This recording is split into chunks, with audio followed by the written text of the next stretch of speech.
Vanilla ice cream কোনো রকম cream ব্যবহার করা ছাড়াই একদম দোকানের মতোই পারফেক্ট ভ্যানিলা আইসক্রিম তৈরি করে দেখাবো। দোকানের আইসক্রিমের মতোই একদমই পারফেক্ট এবং সফট হবে, খেতেও অনেক বেশি মজার হবে। চলুন তাহলে দেখে নেই আজকের এই ভ্যানিলা আইসক্রিম রেসিপি। প্রথমে আমি এখানে 1 কেজি গরুর দুধ আগে থেকেই জাল করে নিয়েছিলাম এবং দুধটা এখন ঠান্ডা অবস্থাতে আছে। দিয়ে দিচ্ছি 1/4 কাপ পরিমাণ গুঁড়া দুধ। গুঁড়া দুধ দিলে আইসক্রিমের টেস্ট অনেকটাই ভালো আসে। এবং দিয়ে দিলাম 1 টেবিল চামচ পরিমাণ কর্নফ্লাওয়ার। কর্নফ্লাওয়ার দিলে আইসক্রিম অনেক বেশি সফট হয়। দিয়ে দিচ্ছি 2 টেবিল চামচ পরিমাণ চিনি। আমি যেহেতু এখানে কনডেন্স মিল্ক ব্যবহার করব, তাই চিনিটা একটু কমই ব্যবহার করেছি। কোনো ক্রিম ব্যবহার করছি না, যার কারণে আমরা এখানে 1/3 কাপ পরিমাণ কনডেন্স মিল্ক ব্যবহার করছি। কনডেন্স মিল্ক ব্যবহার করলে আইসক্রিমের ভিতরে অনেক বেশি ক্রিমি একটা ভাব চলে আসবে। আপনারা কনডেন্স মিল্কটা একটু বাড়িয়ে কমিয়ে দিতে পারেন, মিষ্টি যে যেমন খাবেন সেভাবেই দিবেন। 2 টেবিল চামচ চিনি এবং 1/3 কাপ পরিমাণ কনডেন্স মিল্ক ব্যবহার করেছি। আপনারা মিষ্টিটা একটু বেশি চাইলে আর একটু বাড়িয়ে দিবেন। আমি মিষ্টি একটু কম পছন্দ করি, তাই একটু কম দিয়েছি। লাস্টে দিয়ে দিলাম 2টা পাউরুটি, একটু ব্লেন্ডারে ব্লেন্ড করে তারপরে দিয়ে দিয়েছি। পাউরুটি দিলে আইসক্রিমের ভেতরে একটা মালাই ভাব তৈরি হবে এবং আইসক্রিম খেতেও অনেক বেশি টেস্টি হয়ে থাকে। এইবার সব কিছু ভালো করে মিক্সড করে তারপরে চুলাটা জ্বালিয়ে দেব এবং এটাকে অনবরত নেড়ে চেড়ে আমরা ঘন করে নেব।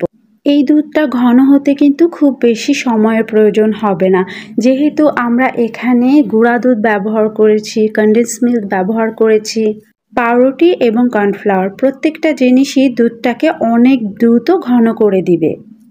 এই দুধটা ফুটে উঠলেই দেখবেন দুধটা একদম ঘন হয়ে গেছে। দেখতেই পাচ্ছেন দুধটা কিন্তু বেশ ঘন হয়ে গেছে। এটা কিন্তু আমরা অতিরিক্ত ঘন করব না, জাস্ট একবার এরকম টকবক করে ফুটে উঠলেই আমরা চুলাটা অফ করে দিব। এরকম একটা কনসিস্টেন্সিতে আমি এবার চুলাটাকে অফ করে দিব, কারণ এটা ঠান্ডা হলে আরও ঘন হয়ে যাবে। আর অতিরিক্ত ঘন হয়ে গেলে তখন কিন্তু আইসক্রিম আবার জমাট বাঁধতে বেশি সময় লাগবে। যেহেতু ভ্যানিলা আইসক্রিম বানাবো, তাই আমি এখানে 1/2 চামচ পরিমাণ ভ্যানিলা ফ্লেভার অ্যাড করে দিয়েছি। এবার সব কিছু মিক্সড করে এটাকে আমরা নেড়ে চেড়ে তারপরে ঠান্ডা করে নেব। এটাকে নেড়ে চেড়ে ঠান্ডা করে নিলেই ভালো হবে, তা না হলে উপরে সর পড়ে যেতে পারে। তো এবার এটাকে ঠান্ডা হয়ে যাওয়া পর্যন্ত অপেক্ষা করছি। দেখতেই পাচ্ছেন ঠান্ডা হয়ে গেছে। এইবার আমি এই মিশ্রণটাকে ডিপ ফ্রিজে রেখে দিব 2 থেকে 3 ঘন্টার জন্য। 2-3 ঘন্টা পর ডিপ ফ্রিজ থেকে বের করে নিয়ে এসেছি। দেখতেই পাচ্ছেন এটা কিন্তু অনেকটাই জমাট বেঁধে গেছে, পুরোপুরি জমাট বেঁধে যায়নি। এই পর্যায়ে আমরা বের করে আইসক্রিমটাকে আবারও ম্যাশ করে নিব এবং এই আইসক্রিমটাকে আমরা ব্লেন্ডারে ব্লেন্ড করে নেব।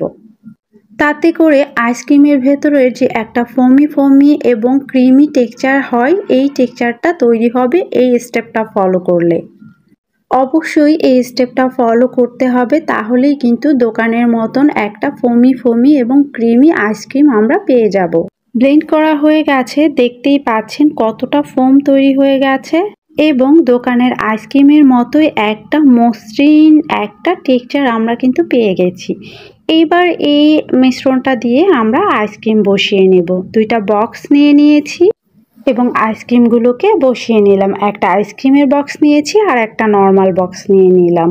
ওপরে একটু কাঠবাদাম, পেস্তা বাদাম এবং কিশমিশ দিয়ে দিচ্ছি, তাতে করে আইসক্রিমটা খেতেও অনেক বেশি মজার হবে। এবার বক্সের মুখটা লাগিয়ে আমরা আইসক্রিমটাকে 8 থেকে 10 ঘন্টা অথবা সারা রাতের জন্য রেখে দিব। আমি আইসক্রিমগুলোকে 8 ঘন্টা ফ্রিজে রেখেছিলাম। এখন দেখতেই পাচ্ছেন আইসক্রিমটা কিন্তু একদম পারফেক্টলি জমে গেছে এবং আইসক্রিমগুলো কতটা সফট হয়েছে সেটা আপনারা দেখলেই বুঝতে পারবেন। আমি চাকু দিয়ে কাটছি, দেখতেই পাচ্ছেন কতটা সফট হয়েছে আইসক্রিমগুলো।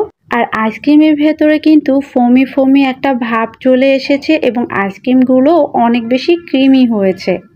খেতেও মাশাআল্লাহ অনেক মজা হয়েছে।